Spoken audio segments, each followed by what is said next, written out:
Hello and welcome to the Armory. If you're new to firearms, you might not know much about project guns, but today we are going to be talking a little bit about some of these projects that we have going on here, what you might encounter out there, and what to do should you come across something like that.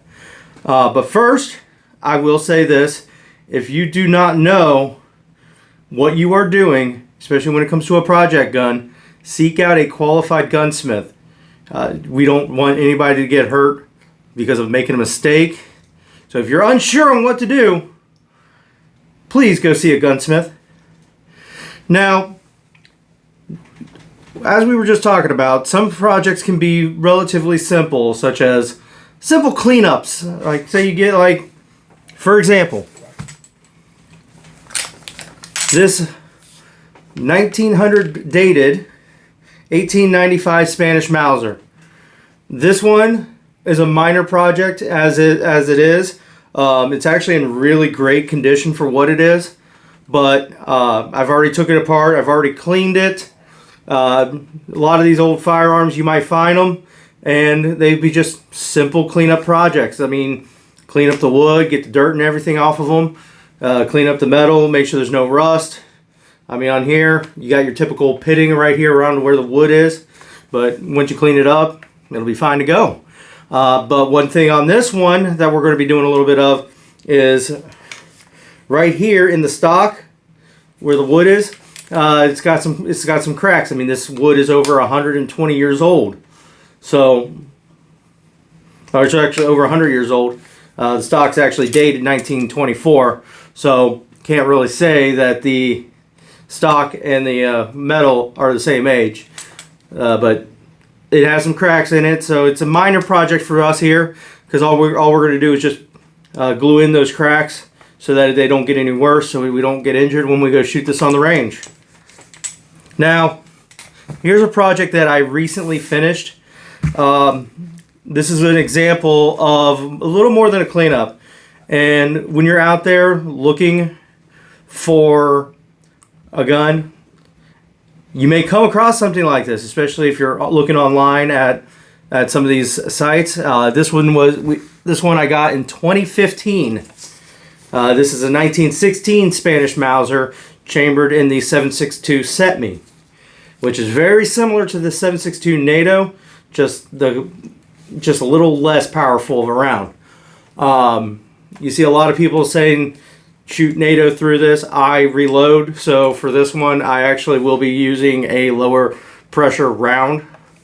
But when I got this is actually the gun that got me into fixing my own stuff and getting into a lot of these project guns. This one also means a lot to me because this was the first gun that me and my dad worked on together, and my dad passed away a few years ago, so being able to finish this meant a lot to me. So what we did, we wanted to try a few things. I mean, this was a cheap firearm for us. On this one, it was labeled online as a gunsmith special, and rightfully so. Once I picked it up from once it got delivered to my dealer and I picked it up after doing the transfer fee, the stock was actually kind of rough. Actually, you can see here where my dad filled in the stock with some wood putty because it was missing a huge chunk. Would I do that nowadays? No, I would actually get a piece of wood and actually fix the stock properly now. But we ended up cleaning up the stock on this. The metal, the bluing was completely gone on it. It was rusted up and dirty. So we cleaned it up. He wanted to try Duracoat. So that's why this metal is black. It's Duracoated. It's not blued. Would I do it again? Probably not. I like to keep things original as best I can. But on this one, I finally was able to finish this last week, to be honest. So we got this all put together. We cleaned it up and Duracoated it. As for the wood, after sanding down the wood, which I'm not a big fan of sanding down, but again, this was a cheap rifle. It was my first project gun. I really didn't care at that point. As I said, nowadays I wouldn't do the same thing. But we took it to the range after we got all this done, and the rounds were short striking. Or I should say the firing pin was short striking the primer, so most of the rounds were not going off. Back then, I had a feeling of what it was, but I just kind of put it in the back of the safe and just left it there. And finally, while I was actually preparing for this video, to be honest, I pulled it out and was like, you know what, let's take another look at this. And I went ahead and ordered a new firing pin for it. And sure enough, I was right. My firing pin was bad on this. So now we are going to be... what I did was I actually compared the firing pin from this rifle here to the 1895, because they pretty much use the same bolt. They're both 93 actions. And you could definitely tell a difference in the firing pins. So I got the new firing pin in, and it protrudes like it's supposed to. So now when I take this to the range, it should go bang. Another project gun there that we have as a good example of a true project gun. I consider myself rescuing this one. I got it from my local dealer, but it was also known to be a project gun when I bought it, which is also why it was dirt cheap for what it is. We got this 1903 here. It's an old one. It's a 1918 dated 1903. The barrel here was rebarreled for World War II, but like everything, when I got it, I knew it was going to be a project. When I got it home, the stock was rotted. You can actually see my video on me restocking this particular rifle, but then found a few other things while looking it over. The rear sight here moves a little bit. We're going to get that dealt with.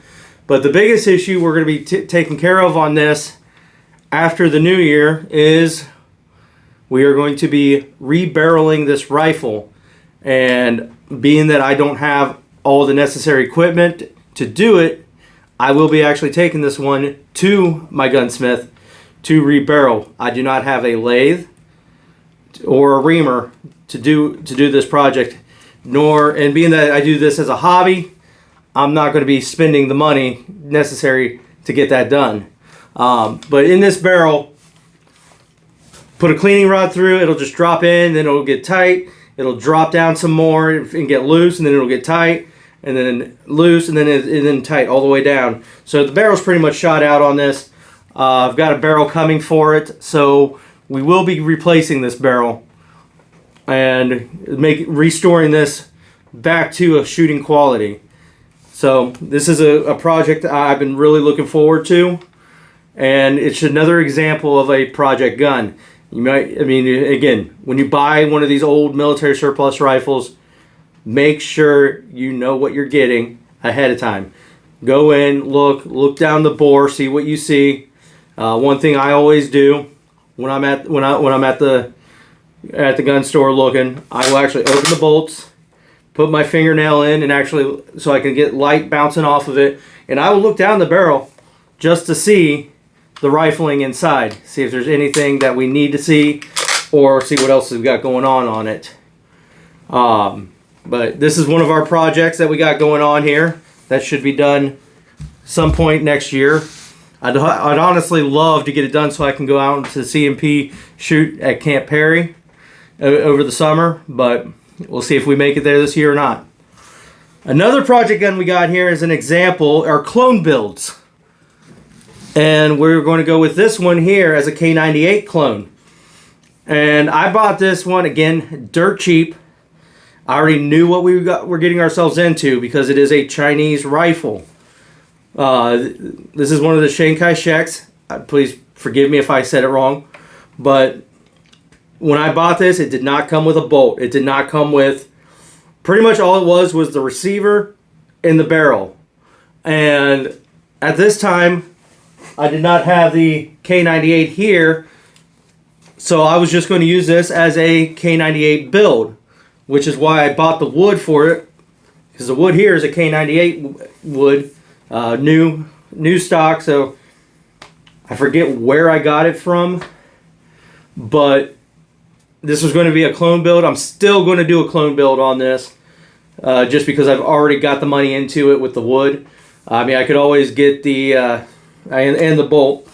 This is actually a bolt from an Israeli K98, but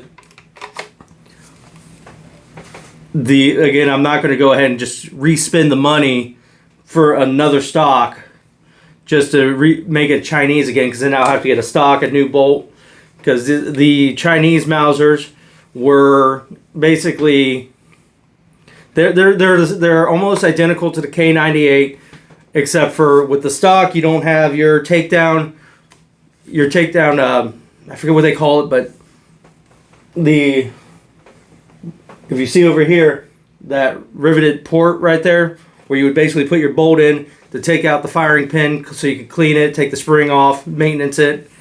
The stocks for those did not have that. They also didn't have the sling hole here. They had a regular swing swivel on the buttstock and a straight bolt.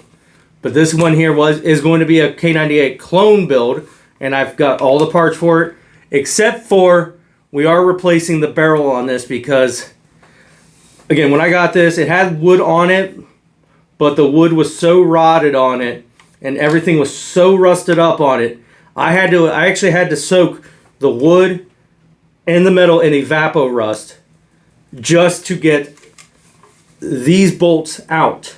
And actually I ended up having to replace these bolts because they were so rotted just from what it is.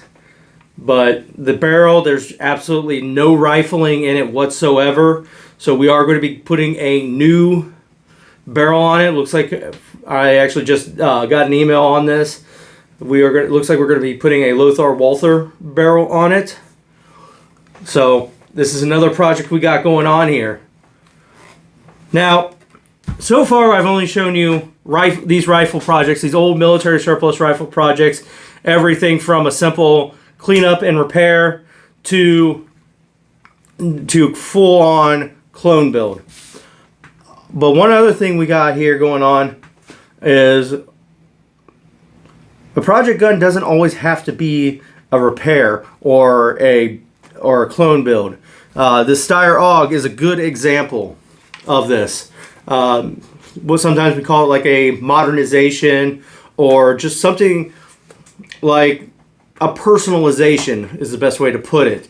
That can also be a project and something that most people do without thinking about it. I mean, you buy your base rifle. Now you need optics. You want to put on a flashlight or something, a tack light. Well, on this one, if you remember our video with the white stock, we still have the white stock. It kind of grew on me. I like the white stock, but we are modernizing this a little bit. So what we got for a project here is we put the black stock on it. We got a good deal on this, but we also have coming from Steyr, and I am very happy with Steyr. We actually got the foregrip for this, but we ended up taking the original foregrip off because we are going to put a silencer on this, a suppressor, which means we have to change out the gas plug here. But another thing we're going to be doing is we want to be able to put some accessories on it. So Corvus Defensio makes a rail which goes in place right here where your folding grip would be. You remove the folding grip, which we've already done, as we are waiting for the rail to get here. But for that story, we actually ordered the rail. We ordered the grip. It's a folding grip, but it's attached via Picatinny rail. We have the grip. We ordered them both at the same time, but when we opened up the box, because we ordered from Steyr, the rail was missing, which, I mean, I was upset, rightfully so. So the next day, I emailed Steyr and I gave them a call, and within half an hour they had a rail sent out to me, which will be here tomorrow. But I will give Steyr that. I mean, it is the holiday season. Things happen. We're all human. But when it came to customer service, they had outstanding customer service and they took care of me. Even though a mistake was made, it happens. They didn't beat around the bush, they just made it right. And I will say that. But this is one of our projects we got going on. With that Corvus Defensio rail, we will be doing a video of us putting that on for you. But we are going to end up getting a tack light for this. As I said, we are going to be getting a suppressor for this with the tack stamp, obviously. But this is a modernization. This is a customization for me. And that is another form of project. When you get your AR-15s, you want to put your optics on it, your lights, whatever else you want to put on there. That is also considered a project gun. But now, moving on from that, we have another project here that we're working on. And this is another restoration project. When I got this one here is a Smith & Wesson Victory. So, and via the serial number, it was put around somewhere 1943 is when it was made. And when you got these were actually Parkerized. So somebody had already nickel plated this at some point. Great part of its history, but I bought this as a parts gun, gunsmith special. The barrel it had on it was a cut 2-inch barrel, missing its front sight. Somebody had already given up on this firearm and was just getting rid of it to make it a gunsmith special, or for somebody that wanted to take the time and fix it, or as a parts gun for another gun that needed repair. But I went ahead and got it. And as for the barrel, I ended up getting the barrel. This is new old stock. But I did not have the necessary equipment to replace the barrel.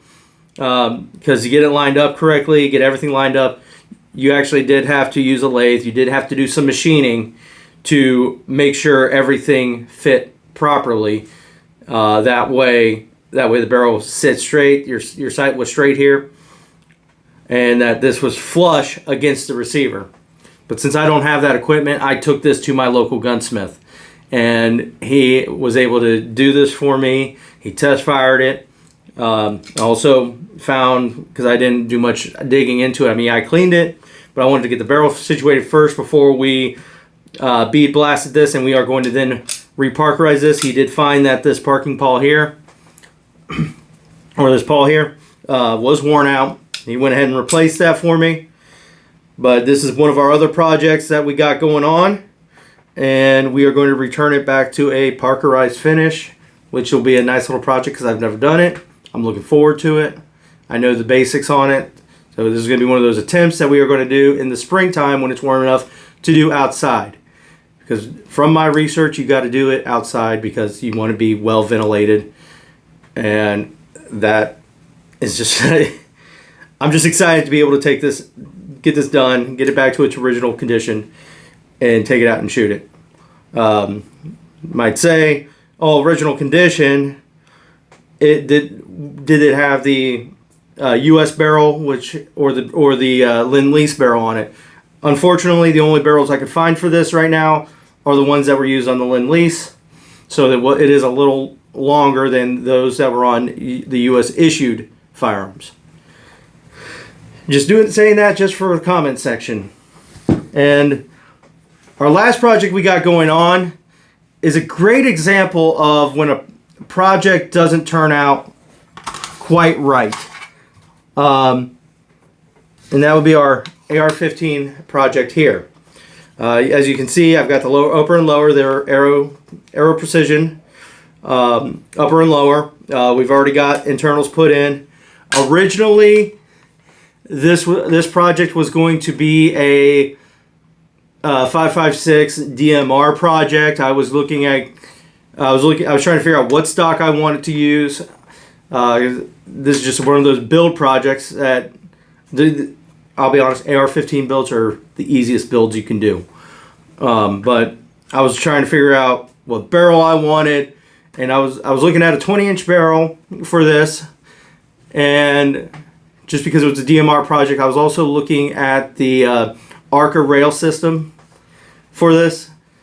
And while I was doing my research on handguards and just figuring out what handguard I really wanted, I came across the Knights Armament M16A4, or otherwise known as the M5 rail. I actually got my hands on one because originally we were looking at doing a couple of these builds, an A1 build, an A2 build, and an A4 build, along with the DMR project and an HK 416 clone using the Brunel's BRN4 upper. But I got my hands on one of the Knights Armament M5 rails, so it changed my build from the DMR platform to an M16A4 clone. So we're right now currently waiting on our parts to get here. The barrel should be here sometime with the holidays. I want to say next week. The buttstock is showing that it's going to be here tomorrow, so I will be doing a video on that, of us installing that for you, because we are going with the UTG A2 buttstock, being that this is an M16A4 clone. We're also going to do the video on us putting the barrel on, and when the handguards get here, that getting put on, everything. But it's something that I'm looking forward to. As I said, I mean, this project was going to go one way. I was going to go with a different grip just for comfort. But then when this became an A4 clone build, it just everything just went the opposite direction. So your project, as I said, your projects can range anywhere from a simple cleanup and minor repairs if you see anything that needs done, like cracks in your stock, to full-on clone builds and anything in between. Just like our IWI up here, I'm going to be our Tavor X95 I'm going to be looking for for a different tack light on that, only because that tack light was an issue tack light for an M16A4, and it's going to go on our M16A4 build. But I'm going to be looking for a different light on that one as well. That one was pretty much an Israeli clone build for me, as best I could get it. I don't have the 13-inch barrel. I don't have the because I mean I'd have to get tack stand for SBR, and they do make the kits to be able to get that SBR for the Tavor X95. But I mean, you've watched our videos. You've seen some of the projects we've done. Our remilitarization project of the Berthier, as well as some of our other projects, like our restocking of the 1903, the restocking of the British P14, pattern 14. But if you're looking at a project gun, I do recommend them because it is fun. It is time consuming. But if you're somebody that's not a very technical person, don't know what you're doing, I would recommend maybe doing a build. Make sure you have like a gunsmith check it over, or if you want to get one of these old firearms, don't know what you're doing, but you find it real cheap. Weigh your cost. Is it going to cost more to restore it by having a gunsmith do it if you don't know what you're doing? Or is it going to cost more to have to do that than it is just to buy one in excellent condition? Or are you able to do it yourself? Just weigh the costs, weigh the benefits.